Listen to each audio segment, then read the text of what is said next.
Mga pagbasa ng mga salita ng makapangyarihang Diyos.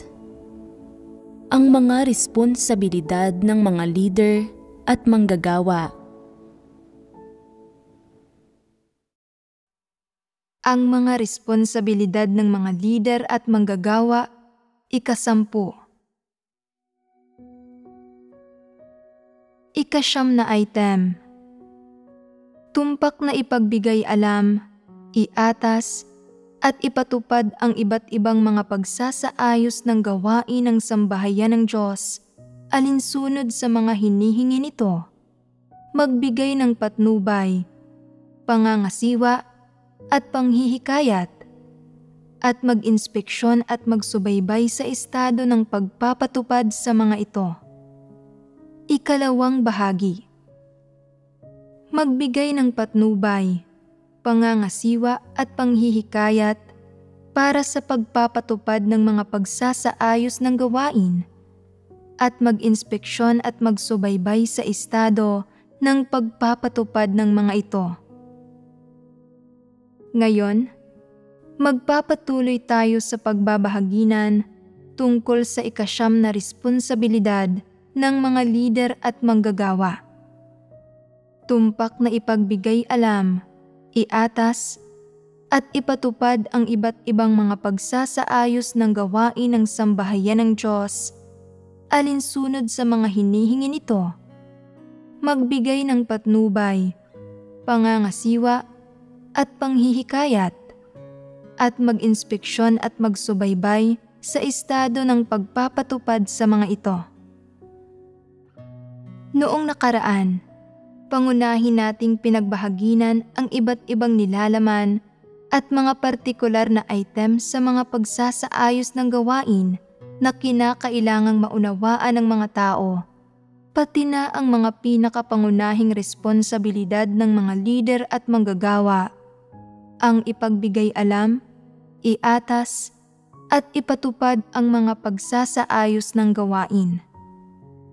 Ngayon, partikular nating pagbabahaginan kung paano dapat magbigay ng patnubay, pangangasiwa at panghihikayat ang mga lider at manggagawa, at paano sila dapat mag-inspeksyon at magsubaybay sa estado ng pagpapatupad ng mga pagsasaayos ng gawain pagkatapos iatas ang mga ito. Paano dapat tratuhin ng mga lider at manggagawa ang mga pagsasaayos ng gawain, at paano tumpak na ipatupad at isagawa ang mga pagsasaayos ng gawain alinsunod sa mga hinihingi ng ang itaas at sa mga hakbang, sa sandaling maunawaan nila ang kahalagahan ng mga pagsasaayos ng gawain. Ang mga ito ay mga katotohanang prinsipyo na kailangang maunawaan ng mga lider at manggagawa sa pamamagitan ng pagbabahaginan, at kailangan nilang maarok ang mga prinsipyong ito upang magampanan ng maayos ang iba't ibang item ng gawain ng iglesia. Dapat malaman ng mga lider at manggagawa na ang pangunahing hinihingi ng sambahayan ng Diyos sa mga naglilingkod sa papel na ito ay ang pangunahing gampanan ang kanilang gawaing nakasentro sa iba't ibang pagsasaayos ng gawain. Hindi ito para asikasuhin nila ang sarili nilang personal na proyekto o gumawa sila ng mga bagay alinsunod sa sarili nilang mga pagnanais, at lalong hindi ito para mangapas sila sa alinmang gawaing ginagawa nila. Siyempre, hindi rin ito para mag-imbento o lumikha sila ng kahit ano. Sa halip, ito ay para gumawa sila ng partikular at ng detalyado batay sa mga pagsasaayos ng gawain ng sambahayan ng Diyos. Paano ba dapat partikular na isagawa ang gawain? Ano ang mga kaugnay na detalye? Ang sagot sa mga katanungang ito ay nasa mga hinihingi ng ika-9 na responsibilidad. Bukod sa pagbibigay alam, pag-aatas, at pagpapatupad ng iba't ibang pagsasaayos ng gawain ng sambahayan ng Diyos. Kailangan din ng mga lider at manggagawa na magbigay ng patnubay, pangangasiwa at panghihikayat, at mag-inspeksyon at magsubaybay sa estado ng pagpapatupad ng mga ito. Ang mga ito ang mga partikular na landas ng pagsasagawa para maipatupad ng mga lider at manggagawa ang mga pagsasaayos ng gawain. Susunod, isa-isa nating tatalakayin ang mga ito. Pagkatapos iatas ang mga pagsasaayos ng gawain, kailangan munang pagnilayan at pagbahagina ng mga lider at manggagawa ang iba't ibang hinihingi at prinsipyo na nakalahad dito. Pagkatapos, kailangan nilang maghanap ng mga landas at plano ng pagsasagawa para partikular na ipatupad ang gawain. Una, kailangan nilang malaman kung ano ang hinihingi ng mga pagsasaayos ng gawain, kung anong partikular na gawain ang kailangang gawin, at kung ano ang mga kaugnay na prinsipyo, pati na kung sinong mga tao at aling aspekto ng gawain ang tinutukoy ng mga pagsasaayos ng gawain. Ito ang unang dapat gawin ng mga lider at manggagawa pagkatapos matanggap ang mga pagsasaayos ng gawain. Hindi nila dapat kaswal na sulyapan ang mga pagsasaayos ng gawain at pagkatapos ay basahin ang mga ito ng malakas para sa lahat o ipasa ang mga ito at ipaalam sa lahat ang tungkol sa gawain at pagkatapos ay iyon na iyon. Ito ay pagbibigay alam at pag-aatas lang ng mga pagsasaayos ng gawain. Hindi ito pagpapatupad sa mga ito. Ang unang partikular na gampanin sa kanilang pagpapatupad ay ang matutuhan ng mga lider at manggagawa ang partikular na nilalaman ng mga pagsasaayos ng gawain, ang mga hinihingi at layo ng Diyos para sa mga gawaing ito ng iglesia, at ang kahalagahan ng pagsasakatuparan ng gawaing ito, at pagkatapos ay ang bumuo ng mga partikular na plano ng pagsasagawa at pagpapatupad. Ito ang unang hakbang. Madali bang makamit ang unang hakbang? Basta't nakakaunawa ka ng mga nakasulat na salita at wika ng tao, madali mong makakamit ang unang hakbang. Siyempre, ang pagsasakatuparan sa unang hakbang ay nangangailangan din ng seryoso, taimtim, responsable, at metikulosong saloobin ng mga lider at manggagawa sa kanilang gawain, sa halip na maguluhan, maging pabasta-basta, o wala sa loob na gumagawa. Nabanggit man noon ang pagsasaayos ng gawain o hindi, madali man o medyo mahirap para sa mga tao na makamit ito. Handa man ang mga tao na gawin ito o hindi. Ano't anuman, hindi dapat magkaroon ng walang ingat na saloobin ang mga lider at manggagawa tungkol sa gawain ng iglesia. Nagsasalita lang ng mga doktrina, sumisigaw ng mga slogan, o gumagawa ng ilang mababaw na pagsisikap para harapin ito sa pabasta-bastang paraan.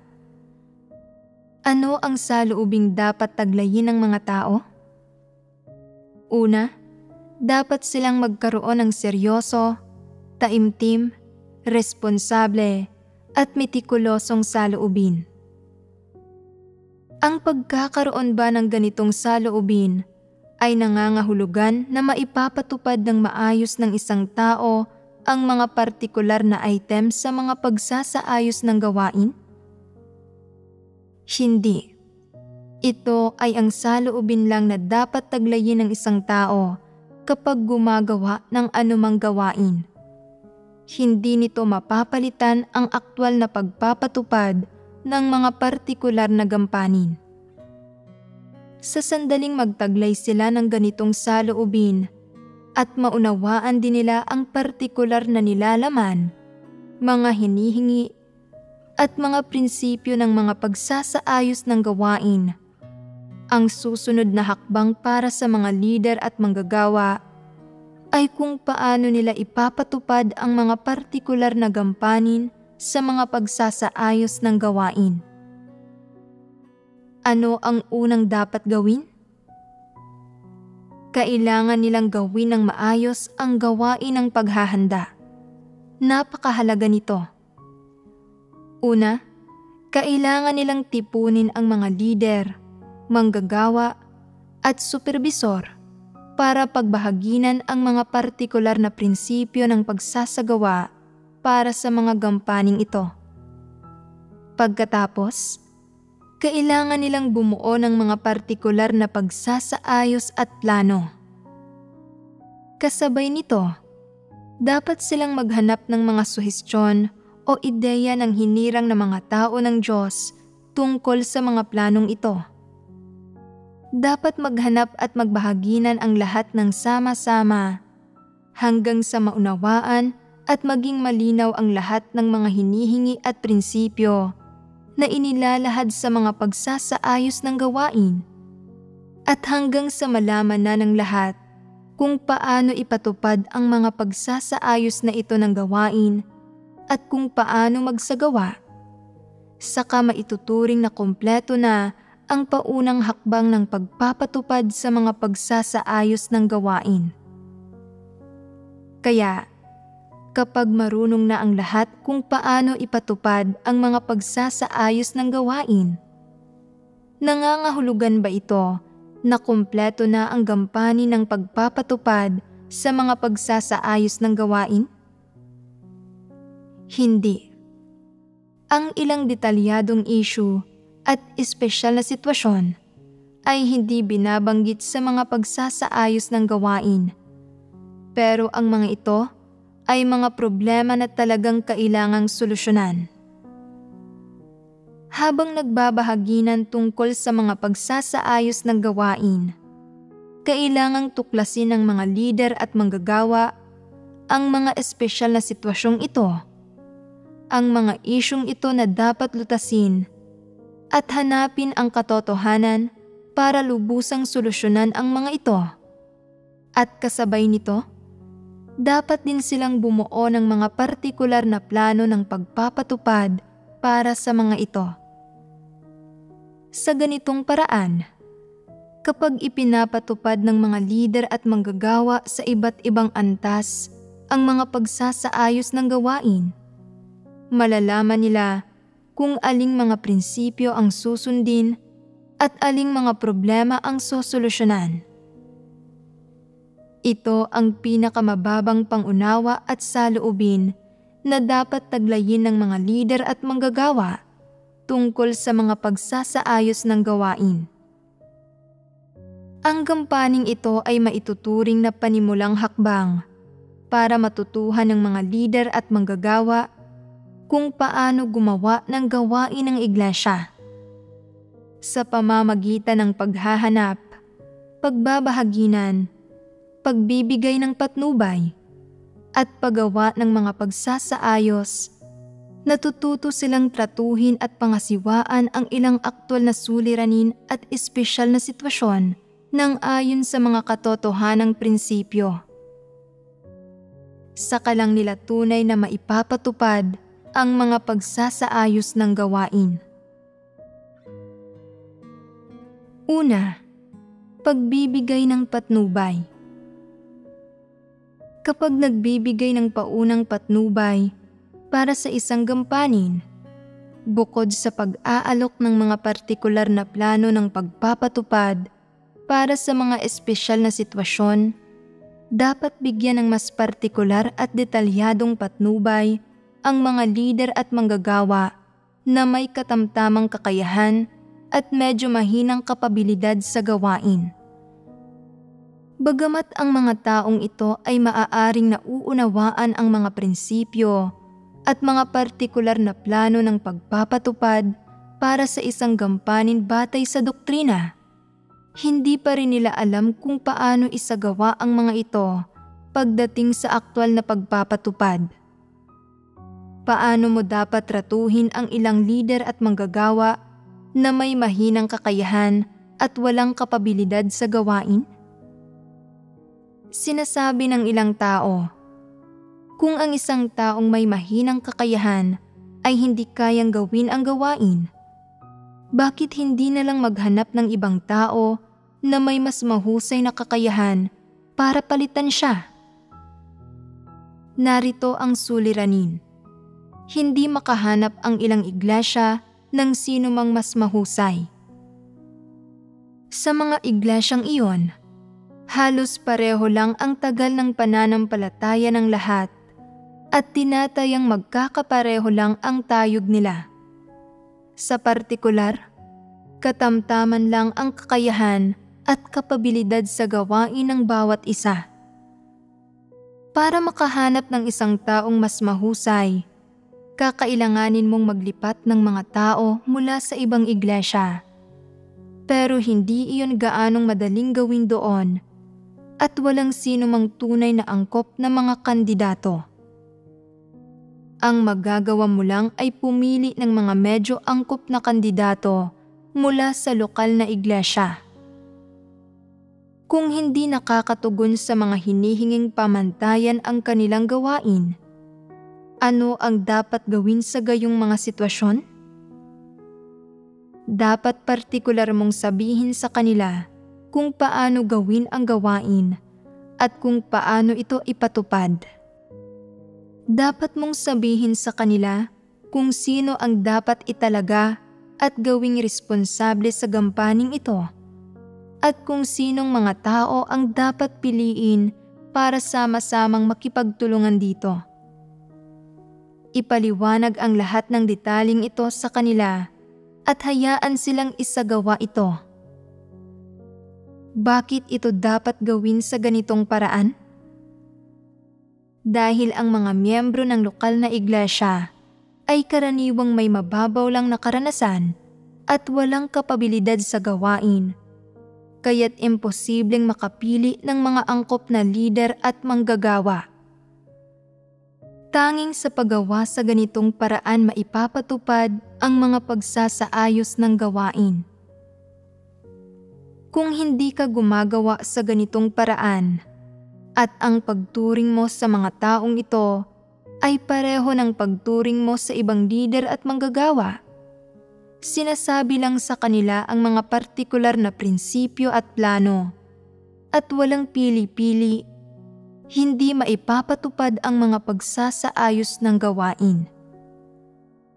Kung hindi mo ito bibigyang pansin, hindi ba't pagpapabaya iyon sa responsibilidad? Ito ay isang responsibilidad ng mga lider at manggagawa. Sinasabi ng ilang lider at manggagawa, marunong naman ang iba kung paano ipatupad at isagawa ang mga pagsasaayos ng gawain. Bakit hindi marunong ang taong ito? Kung hindi siya marunong, hindi ko na siya iintindihin. Hindi ko responsibilidad ito. Ano't anuman, nagawa ko na ang aking parte. Lohikal ba ang ganitong pangangatwiran? Hindi. Halimbawa, sabihin nating may 3 anak ang isang ina at mahina ang isa sa kanila. Palaging nagkakasakit at ayaw kumain. Kung hahayaan ng ina na hindi kumain ang batang ito, maaaring hindi ito magtagal. Ano ang dapat niyang gawin? Bilang ina, kailangan niyang bigyan ng espesyal na pag-aaruga ang mahina niyang anak. Ipagpalagay na sasabihin ng ina, sapat nang tinatrato ko ng pantay-pantay ang mga anak ko. Isinilang ko ang batang ito at naghanda ako ng pagkain para sa kanya. Natupad ko na ang responsibilidad ko. Wala akong pakialam kung kakain siya o hindi. Kung ayaw niyang kumain, hayaan siyang magutom At kapag talagang gutom na siya, kakain din siya. Ano ang tingin mo sa ganitong uri ng ina? Iresponsable siya. Mayroon bang mga ina na gaya nito? Tanging ang isang babaeng mahina ang isip o isang madrasta ang magiging ganoon. Kung siya ang tunay na ina at hindi mahina ang isip niya, hinding-hindi niya tatratuhin ng ganito ang sarili niyang anak. Tama ba? Kung mahina ang isang bata, palaging nagkakasakit at ayaw kumain, kailangan magbigay ng mas higit na pag-aaruga at pagsisikap ang kanyang ina. Kailangan ng ina na maghanap ng mga paraan para mapakain ang bata. Kailangan niyang magluto ng anumang gustong kainin ng bata, maghanda ng mga espesyal na pagkain para dito, at kapag ayaw kumain ng bata, kailangan niyang suyuin ito.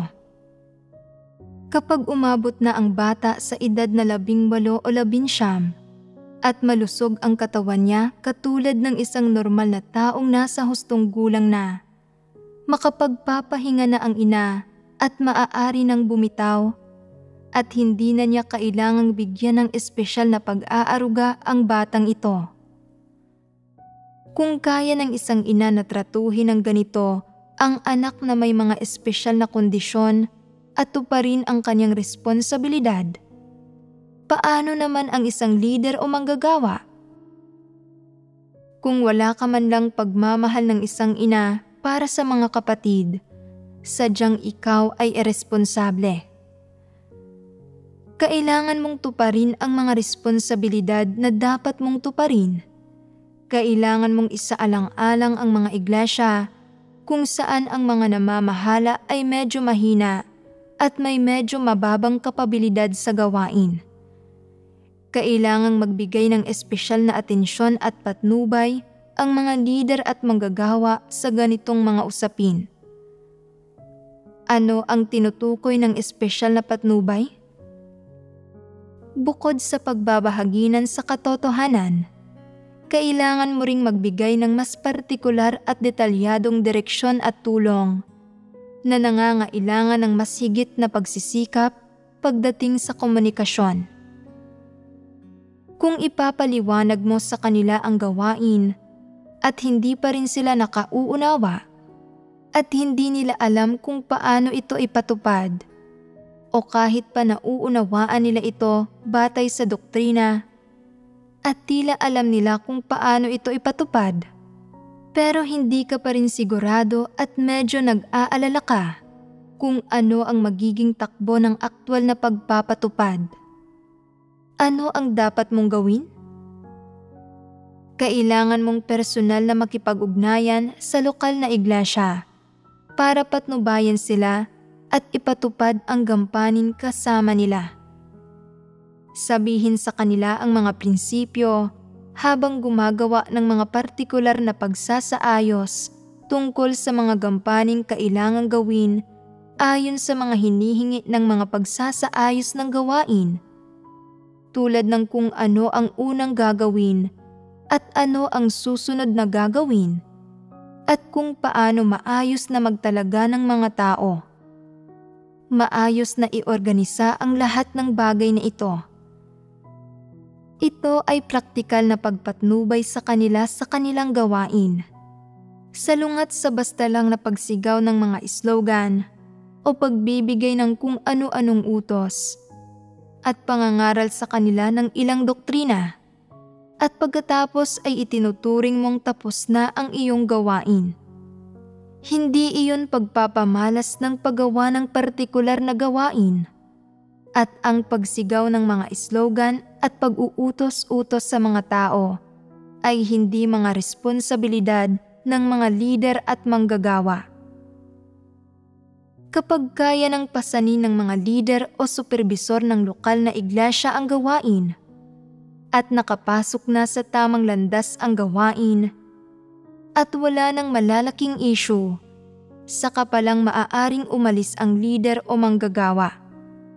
Ito ang unang partikular na gampanin na binanggit sa 9 na responsibilidad ng mga lider at manggagawa sa pagpapatupad ng mga pagsasaayos ng gawain, ang pagbibigay ng patnubay. Kaya, paano mismo dapat magbigay ng patnubay? Ang mga lider at manggagawa ay dapat munang magsanay na magnilay-nilay at magbahaginan tungkol sa mga pagsasaayos ng gawain at matutuhan at maarok ang iba't ibang partikular na hinihingi ng mga pagsasaayos ng gawain at maunawaan at maarok ang mga prinsipyo sa loob ng mga pagsasaayos ng gawain. Pagkatapos, dapat sama-sama silang makipagbahaginan sa mga lider at manggagawa sa lahat ng antas tungkol sa mga partikular na plano ng pagpapatupad sa mga pagsasaayos ng gawain. Dagdag pa rito, dapat silang magbigay ng mga partikular na plano ng pagpapatupad para sa mga espesyal na sitwasyon at, sa huli, dapat silang magbigay ng mas detalyado at partikular na tulong at direksyon sa mga lider at manggagawa na medyo mahina at medyo may mahinang kakayahan. Kung ganap na hindi maipatupad ng ilang lider at manggagawa ang gampanin, ano ang dapat gawin sa gayong mga sitwasyon? Ang mga nakatataas na lider at manggagawa ay dapat makipag-ugnayan sa iglesia at personal na lumahok sa gampanin. Nilulutas ang mga aktwal na isyu sa pamamagitan ng pakikipagbahaginan sa katotohanan at turuan sila kung paano gawin ang gawain at kung paano ipatupad ang gawain ayon sa mga prinsipyo. Malinaw na ipinahayag sa mga salita ang mga hakbang na ito. Pero madali bang ipatupad ang mga ito? Mayroon bang mga kaugnay na suliranin? Maaaring sabihin ng ilan, pinalalabas mong simple lang ito, pero hindi ganoon kadali ang pagpapatupad nito. Minsan, napakakomplikado ng mga pagsasaayos ng gawain at walang nakaaalam kung paano ipatupad ang mga ito. Kahit ang unang gampanin, ang pakikipagbahaginan sa mga partikular na hinihingi ng mga pagsasaayos ng gawain at pagbibigay ng patnubay sa isang praktikal na paraan, ay sobrang nakapapagod para sa ilang lider at manggagawa. Sinasabi nila, hindi ko pa kailanman nagawa ang mga partikular na gampaning ito, kaya hindi ko alam kung paano makipagbahaginan at magbigay ng patnubay tungkol sa mga ito. Dapat sundin na lang nila ang mga eksaktong salita ng mga pagsasaayos ng gawain. Ano pa ba ang kailangang pagbahaginan? Hindi ba't formalidad lang iyon? Hindi sila marunong makipagbahaginan. Marunong lang silang sumigaw ng mga slogan. Kailangan nating ipatupad ng maayos ang gawaing ito.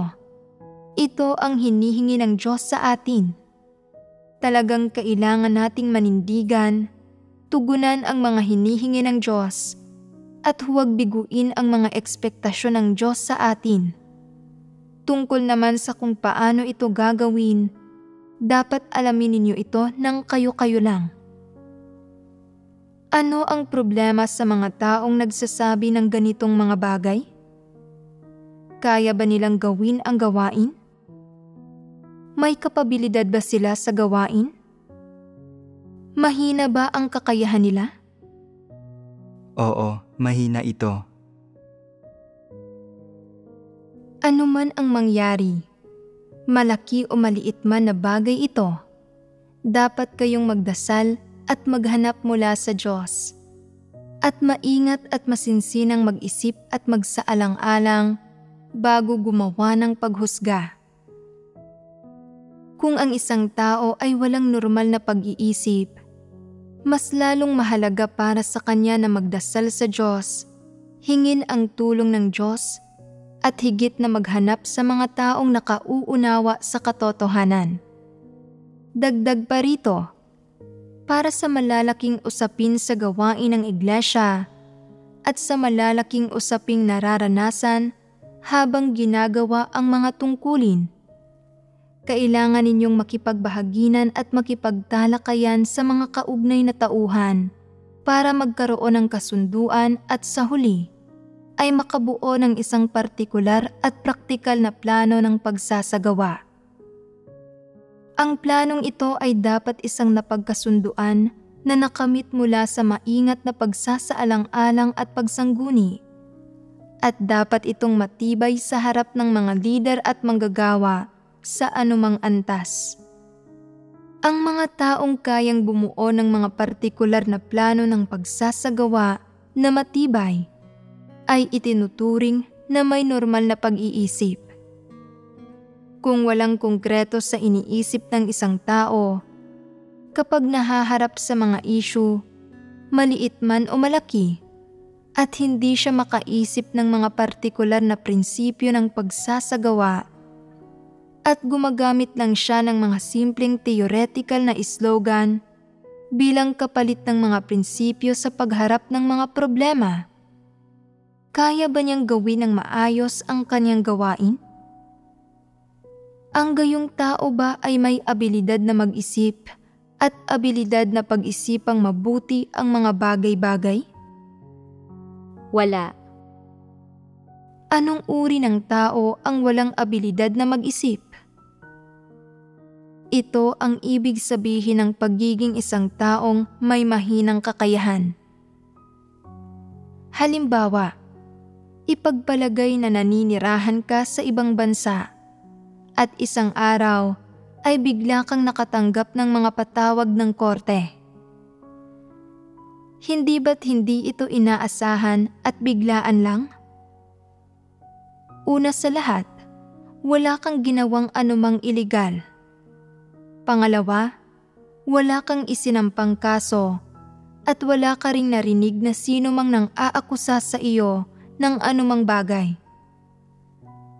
Natanggap mo ang mga patawag nang hindi nalalaman ang mga sitwasyong nakapalibot dito. Ano ang unang mararamdaman ng isang karaniwang tao kapag nahaharap sa gayong sitwasyon?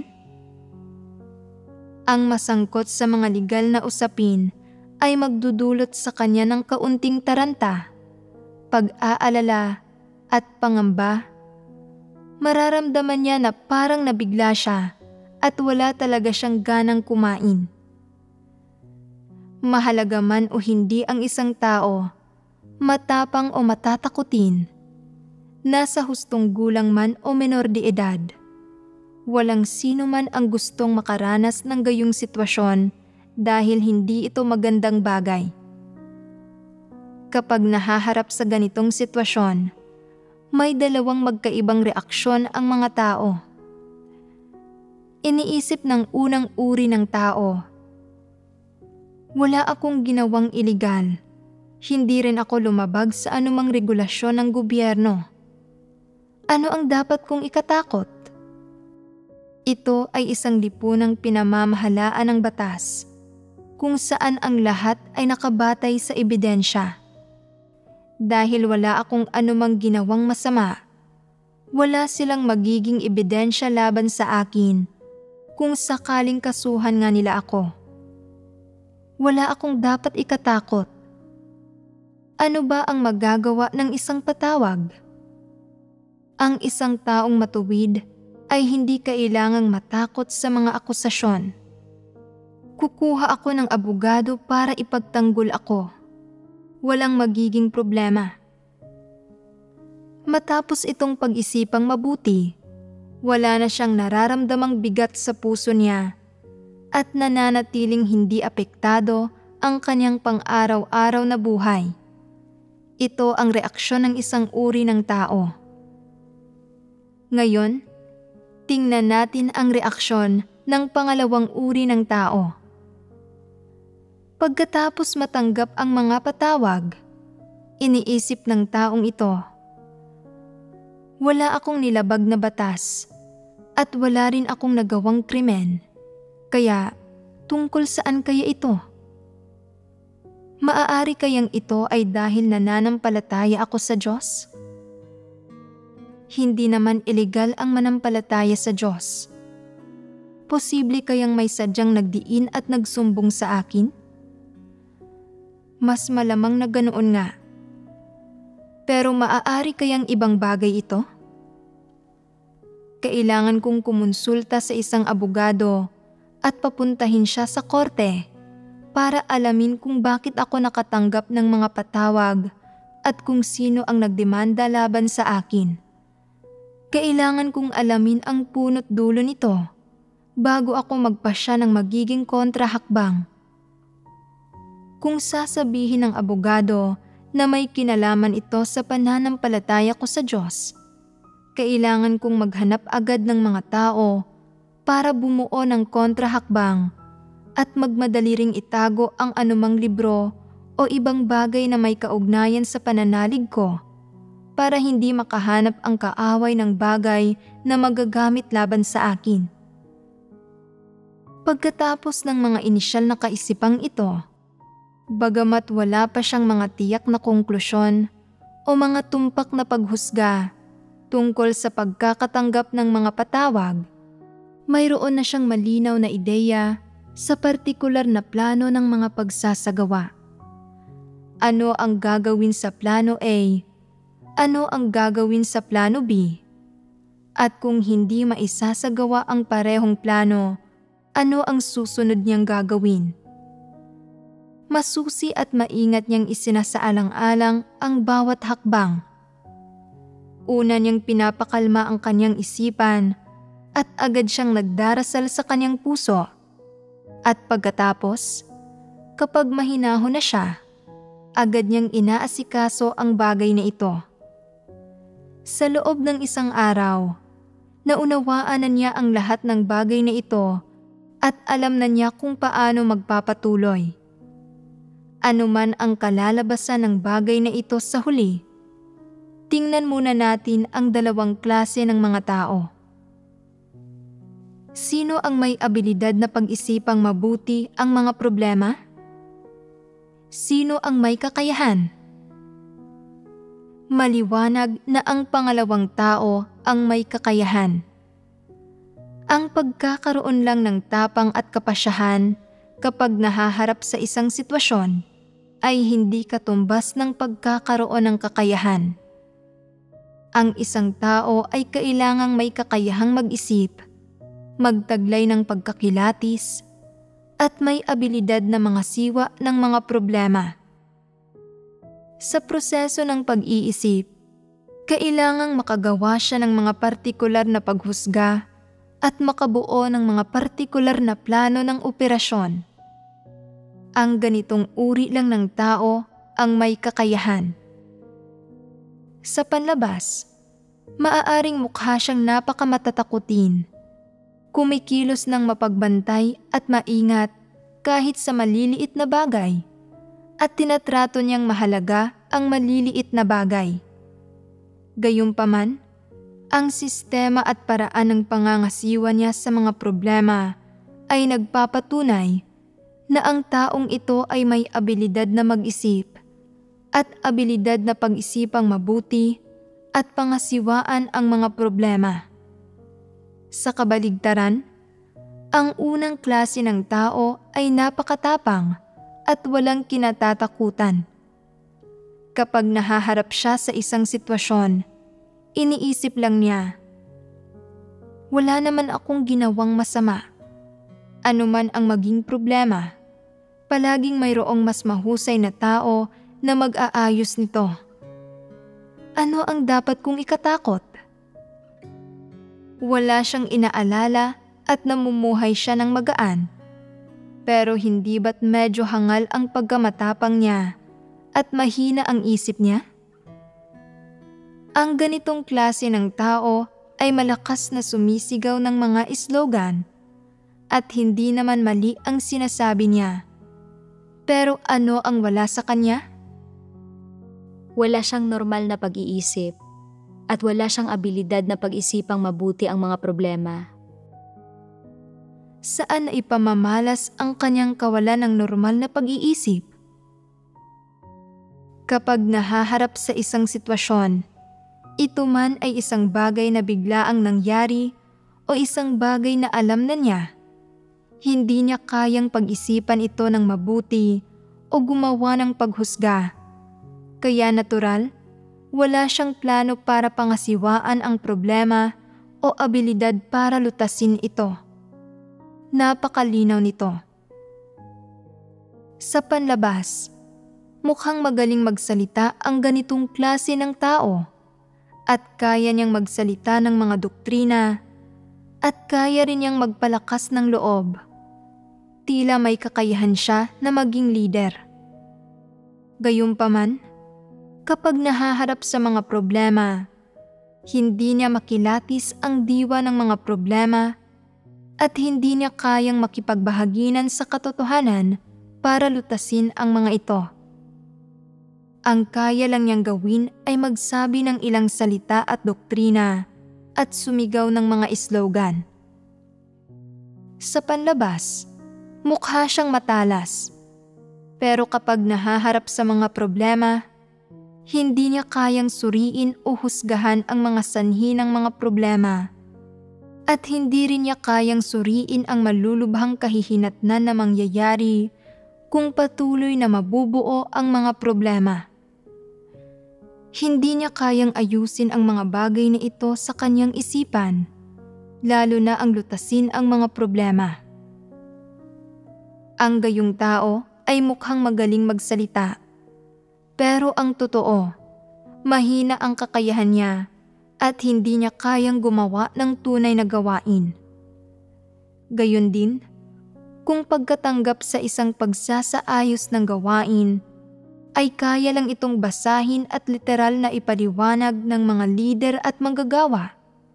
At bagamat maaaring iatas nila ang pagsasaayos ng gawain at pagbahaginan ang mga pangunahing punto nito sa mga pagtitipon, hindi nila alam kung paano gumawa ng mga partikular na pagsasaayos at magbigay ng partikular na patnubay para sa mga partikular na hinihingi ng mga pagsasaayos ng gawain, mga prinsipyo, mga usaping nangangailangan ng atensyon, mga espesyal na sitwasyon, at iba pa. At wala silang mga plano, walang mga ideya, at walang abilidad na lumutas ng mga problema. Kung gayon, mahina ang kakayahan nila. Kapag nagpapatupad ng mga pagsasaayos ng gawain, ang unang gampaning kailangang gampanan ng mga lider at manggagawa, ang pagbibigay ng patnubay, ay hindi madali o simple. Ang unang gampaning ito ay sumusubok kung ang isang lider o manggagawa ay may kakayahan at kapabilidad sa gawain na dapat nilang taglayin. Kung ang mga lider at manggagawa ay wala nitong kakayahan at kapabilidad sa gawain, hindi sila makapagbibigay ng partikular na patnubay para sa mga pagsasaayos ng gawain o makapagpapatupad sa mga ito. Ikalawa, pagbibigay ng pangangasiwa at panghihikayat.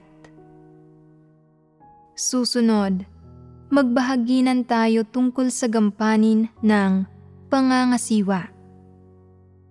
Kung pagbabatayan ang literal na kahulugan, ang kahulugan ng pangangasiwa ay pag-iinspeksyon. Sinusuri kung aling mga iglesia ang nagpatupad ng mga pagsasaayos ng gawain at alin ang mga hindi.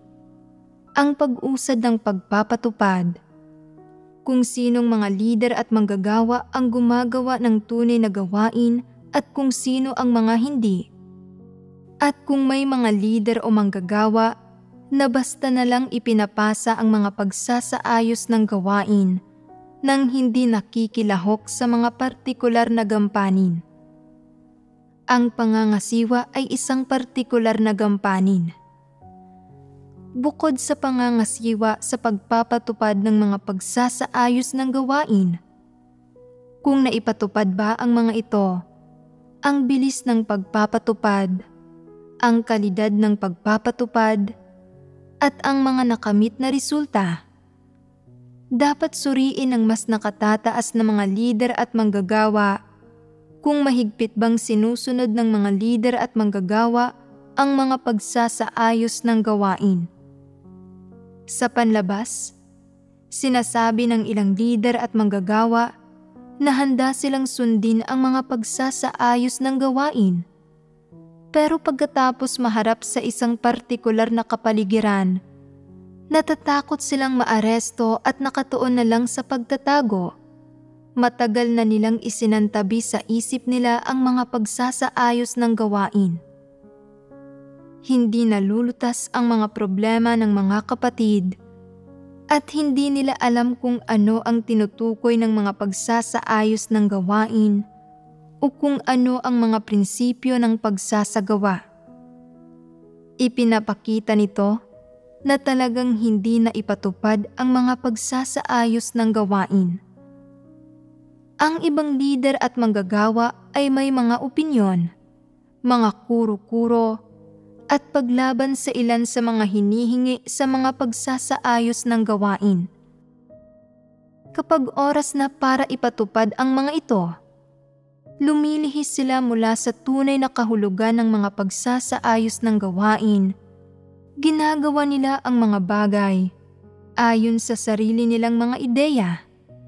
Iniraraos lang ang gawain at padalos-dalos na ginagawa ang mga bagay-bagay para lang matapos na sila sa mga ito, o tinatahak nila ang sarili nilang landas. Ginagawa ang mga bagay sa anumang paraang gusto nila. Ang lahat ng gayong sitwasyon ay nangangailangan ng pangangasiwa ng mga mas nakatataas na lider at manggagawa. Ang layunin ng pangangasiwa ay upang mas mahusay na maipatupad ang mga partikular na gampaning hinihingi ng mga pagsasaayos ng gawain ng walang paglihis at ng alinsunod sa mga prinsipyo. Habang isinasagawa ang pangangasiwa, kailangang lubos na bigyang diin ng mga mas nakatataas na lider at manggagawa ang pagtukoy kung mayroon bang sinuman na hindi gumagawa ng tunay na gawain o iresponsable at mabagal sa pagpapatupad ng mga pagsasaayos ng gawain.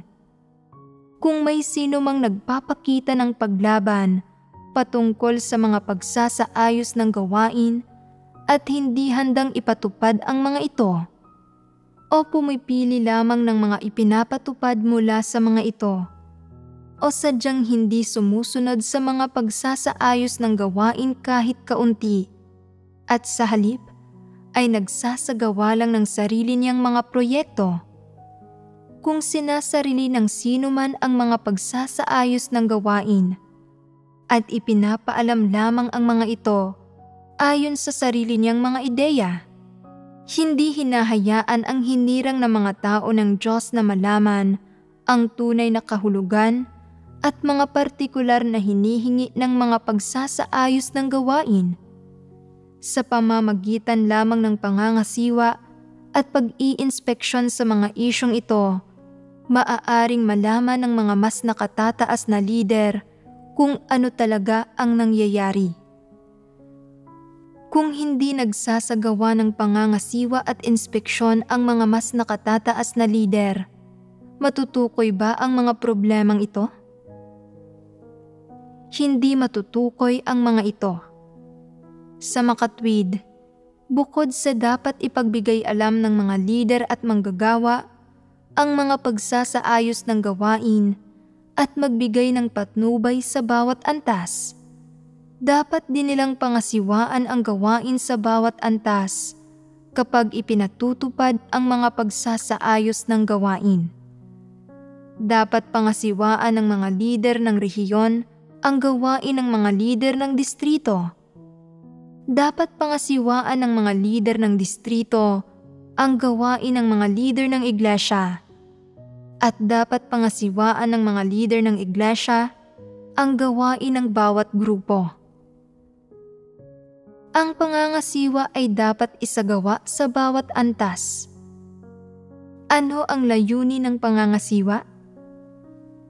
Ito ay para mapadali ang tumpak na pagpapatupad ng nilalaman ng mga pagsasaayos ng gawain ayon sa mga partikular na hinihingi ng mga ito. Kaya naman, napakahalaga ng gampanin ng pangangasiwa.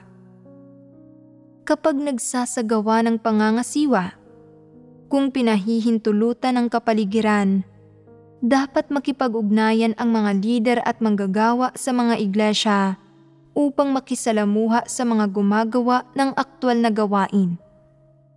Dapat silang magtanong, mag-obserba, mag-usisa, alamin, at arukin ang sitwasyon ng pagpapatupad sa gawain.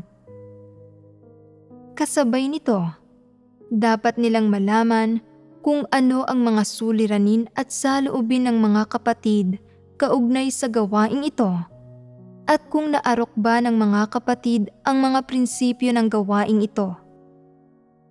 Ang mga ito ay pawang mga partikular na gampanin na kailangang gampanan ng mga lider at manggagawa.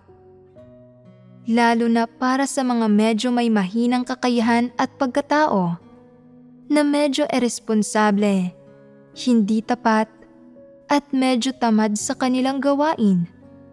Kailangang mas higit na pangasiwaan at gabayan ng mga lider at manggagawa ang gawain ng mga ito. Paano dapat gawin ang pangangasiwa at paggabay? Ipagpalagay ng sasabihin mo, bilisan ninyo, naghihintay ang itaas sa ulat ng ating gawain. May takdang oras ang gawain ito, huwag ninyo itong patagalin. Gagana ba ang ganitong paraan ng panghihikayat sa kanila? Ang panghihikayat ba ay nangangahulugan ng pagtulak lang sa kanila ng kaunti at iyon na iyon? Ano ang mas mabuting paraan ng panghihikayat? Kapag gumagawa kayo, isinasama ba ninyo ang panghihikayat bilang parte ng inyong mga gampanin? Oo. Kung nakikita kong may ilang gampanin na hindi kaagad natatapos, sinusubukan kong unawain kung bakit hindi nila ginagawa ang mga ito at sinusubaybayan ko ang kanilang gawain. Kung may nakikita kayong isang tao na hindi marunong gawin ang gawain, dapat kayong magbigay ng partikular na patnubay at tulong at bigyan siya ng gabay. Kung may nakikita kayong isang tao na nagpapakatamad, dapat ninyo siyang pungusan. Kung marunong siyang gumawa ng gawain pero masyado siyang tamad na gawin ito, mabagal at nagpapaliban, at nagpapakasasa sa kaginhawahan ng laman, dapat siyang pungusan kung kinakailangan. Kung hindi nalulutas ng pagpupungos ang issue at hindi nagbabago ang kanyang saloobin, ano ang dapat gawin? Una, bigyan siya ng babala. Napakahalaga ng gawaing ito. Kung patuloy mo itong tatratuhin ng may gayong saloobin, aalisin sa iyo ang tungkulin mo at ibibigay ito sa iba. Kung ayaw mo itong gawin, may ibang handang gumawa nito. Hindi ka tapat sa tungkulin mo. Hindi ka angkop para sa gawaing ito.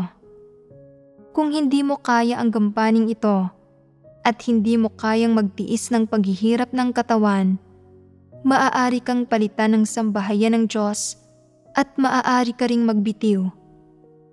Kung hindi ka magbibitiw at handa ka pa rin gawin ito, gawin mo ito ng maayos at gawin mo ito ng ayon sa mga hinihingi at prinsipyo ng sambahayan ng Diyos.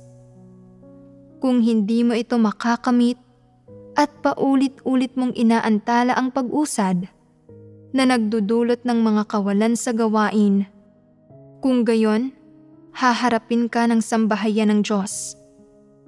Kung hindi mo kayang tuparin ang tungkuling ito, paumanhin pero kailangan mong umalis. Kung pagkatapos ng babala ay handang magsisi ang taong ito, maaari siyang panatilihin. Pero kung pagkatapos ng paulit-ulit na babala ay hindi pa rin nagbabago ang kanyang saloobin at wala siyang ipinapakitang anumang bahid ng pagsisisi, ano ang dapat gawin? Dapat siyang tanggalin kaagad. Hindi ba't malulutas niyon ang problema? Hindi sa hinuhusgahan natin ang mga tao dahil sa maliliit na pagkakamali o maliliit na issue kapag nakikita natin ang sino mang mayroon ng mga ito. Sa halip, binibigyan natin ang mga tao ng mga pagkakataon. Kung handa silang magsisi at nagbago sila, nagiging mas mabuti kaysa dati, panatilihin sila kung maaari. Kung hindi umuubra ang paulit-ulit na pagbibigay sa kanila ng mga pagkakataon, pakikipagbahaginan tungkol sa katotohanan, pagpupungos, at pagbibigay ng babala, at hindi epektibo ang tulong ng sinuman. Kung gayon, hindi ito isang ordinaryong issue. Masyadong mahina ang pagkatao ng taong ito at hindi niya tinatanggap ang katotohanan kahit kaunti. Sa gayong kaso, hindi siya angkop para sa tungkuling ito at dapat siyang itaboy. Hindi siya angkop na gumawa ng tungkulin. Ganito dapat pangasiwaan ang usapin. Kapag nangangasiwa sa gawain ng iglesia, hindi lamang dapat mahusay ang mga lider at manggagawa sa pagtukoy ng iba't ibang problema, kundi dapat din nilang bigyan ng espesyal na atensyon ang ilang lider ng iglesia na bumabagabag sa kanila o sa tingin nila ay hindi maaasahan.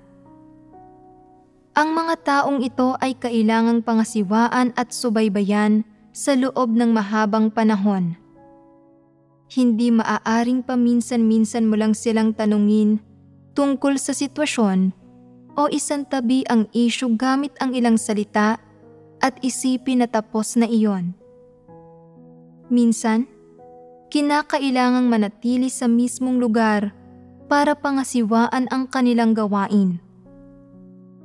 Ano ang layunin ng pananatili sa aktwal na lugar? Ito ay para mas mabilis na matuklasan at malutas ang mga problema at maisagawa ng maayos ang gawain.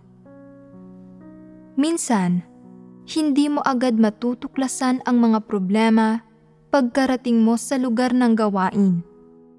Sa halip, sa pamamagitan ng detalyadong pag-unawa, pag-i-inspeksyon sa gawain, at maingat na obserbasyon, unti-unting lumilitaw at natutuklasan ang mga problema.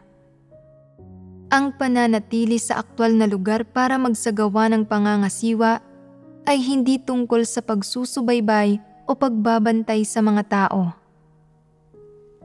Ano ang ibig sabihin ng pangangasiwa? Ang pangangasiwa ay kinapapalooban ng pag-i-inspeksyon at pagbibigay ng gabay. Ang ibig sabihin nito ay partikular na pagtatanong tungkol sa gawain ng detalyado, pagkatuto at pag-arok sa pag-usad ng gawain at mga kahinaan sa gawain, pagkaunawa sa kung sino ang responsable sa kanilang gawain at sino ang hindi, at kung sino ang may kakayahan o walang kakayahan na gampanan ang gawain, bukod pa sa ibang bagay. Minsan, ang pangangasiwa ay nangangailangan ng pagkonsulta, pag-unawa, at pag-usisa tungkol sa sitwasyon. Minsan, kailangan ito ng harap-harapang pagtatanong o direktang pag-i-inspeksyon. Siyempre, mas madalas itong kinapapalooban ng direktang pakikipagbahaginan sa mga taong nangangasiwa, nagtatanong tungkol sa pagpapatupad ng gawain, sa mga suliranin at problemang kinakaharap, at iba pa. Habang nagsasagawa ng pangangasiwa, matutuklasan mo kung sinong mga tao ang nagsusumikap lang sa kanilang gawain sa panlabas at paimbabaw lang na gumagawa ng mga bagay-bagay. Kung sinong mga tao ang hindi marunong magpatupad ng mga partikular na gampanin. Kung sinong mga tao ang marunong magpatupad ng mga ito pero hindi gumagawa ng tunay na gawain at iba pang gayong mga isyu. Kung maagap na malulutas ang mga natuklasang problemang ito, iyon ang pinakamainam. Ano ang pakay ng pangangasiwa? Ito ay upang mas maayos na maipatupad ang mga pagsasaayos ng gawain para makita kung angkop ang isinaayos mong gawain, kung mayroong anumang pagkalingat o mga bagay na hindi mo isinaalang-alang, kung may mga bahagi na hindi naaayon sa mga prinsipyo, kung mayroong anumang mga baluktot na aspekto o parte na kung saan may nagawang mga pagkakamali at iba pa. Ang lahat ng isyung ito ay maaaring matuklasan sa proseso ng pagsasagawa ng pangangasiwa. Pero kung mananatili ka lang sa bahay at hindi mo gagampanan ang partikular na gawaing ito, matutuklasan mo ba ang mga problemang ito? Maraming problema ang kailangang ipagtanong, obserbahan, at maunawaan sa aktwal na lugar para malaman at maarok. Kapag nagsasagawa ng pangangasiwa, kailangan mong hikayatin iyong mga iresponsable at walang ingat sa kanilang gawain, mga nanlilinlang sa mga nakatataas sa kanila at nagtatago ng mga bagay-bagay sa mga nakabababa sa kanila at mga pabaya at mabagal. Katatapos lang nating talakayin ang ilang hakbang patungkol sa kung paano sila hikayatin. Maaari kang magbigay ng direksyon, makipagbahaginan, magpungos, magbigay ng babala, at maaari mo rin silang tanggalin. Madali bang isagawa ang mga hakbang na ito? Ikatlo, pag-iinspeksyon at pagsusubaybay. Pagkatapos hikayatin ng mga lider at manggagawa ang pagsulong ng gawain, ang susunod na hakbang ay ang pag-iinspeksyon sa gawain. Ano ang karaniwang layunin ng pag-iinspeksyon sa gawain? Ang pag-iinspeksyon sa gawain ay upang matukoy ang pag-usad ng mga gampaning na isaayos. Matukoy ang anumang problema na kailangang agarang malutas at matiyak na ang gawain ay ganap na nagawa ng maayos sa huli. Pagkatapos maisaayos ang gawain, kinakailangang inspeksyonin ang ilang aspekto. Kung anong yugto na ang narating ng kasunod na gawain, kung natapos na ba ito, kung gaano ito kahusay, kung ano ang mga resulta, kung may anumang natukoy na partikular na problema, kung may anumang suliranin, kung may mga bahagi bang hindi umaayon sa mga prinsipyo, at iba pa. Ang pag-iinspeksyon sa gawaing isinaayos mo ay isa ring partikular at kinakailangang gampanin. Madalas magkamali ang ilang lider at manggagawa. Akala nila, kapag naisaayos na nila ang gawain, tapos na ang kanilang trabaho. Naniniwala sila, tapos na ang gampanin ko, natupad ko na ang aking responsibilidad. Ano't anuman, sinabi ko na sa inyo kung paano ito gawin. Alam ninyo kung ano ang gagawin at pumayag kayong gawin ito. Hindi ko na kailangang alalahanin kung paano ang magiging takbo ng mga bagay-bagay.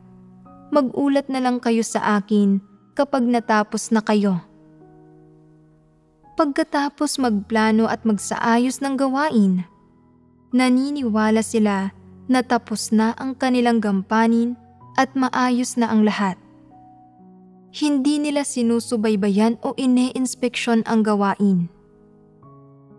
Tungkol sa kung angkop ba ang taong isinaayos nila na mga siwa sa gampanin, kung ano ang kalagayan ng karamihan sa mga tao, kung mayroon bang mga problema o suliranin, kung mayroon ba silang kumpiyansa na gawin ng maayos ang gawain ng iglesia, kung mayroon bang mga baluktot at maling aspekto, o kung mayroon bang anumang paglabag sa mga pagsasaayos ng gawain mula sa ang itaas.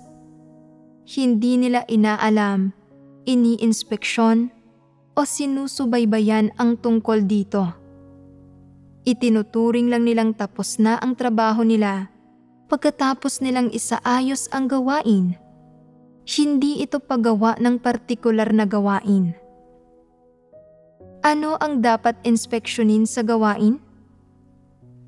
Ang mga pangunahing bagay na dapat suriin ay kung ang plano ng pagpapatupad ay naaayon sa mga pagsasaayos ng gawain, kung lumalabag ba ito sa mga prinsipyo at hinihingi ng mga pagsasaayos ng gawain, at kung mayroon bang mga taong nagsasanhi ng mga pagkagambala at kaguluhan. Sino mang taong bulag na gumagawa ng problema o sino mang taong naglilitanya ng tila magagarbong salita sa panahon ng gawain. Siyempre, habang ini-inspeksyon ang gawain, sinusuri din ninyo kung mayroon bang anumang pagkakamali sa sarili ninyong pagpapatupad ng mga pagsasaayos ng gawain. Sa totoo lang, ang pag-i-inspeksyon sa gawain ng iba ay pag-i-inspeksyon din sa sarili ninyong gawain.